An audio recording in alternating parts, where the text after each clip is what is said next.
Good luck পেনের soft oil based ink দেয় নিখুঁত লেখার আত্মবিশ্বাস। Good luck pen, make your lakh.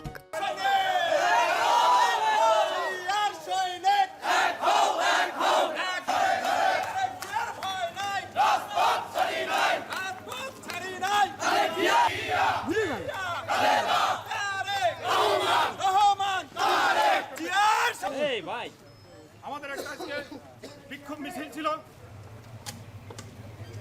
ছিল, আজ কলঙ্ক মুক্ত হয়েছে।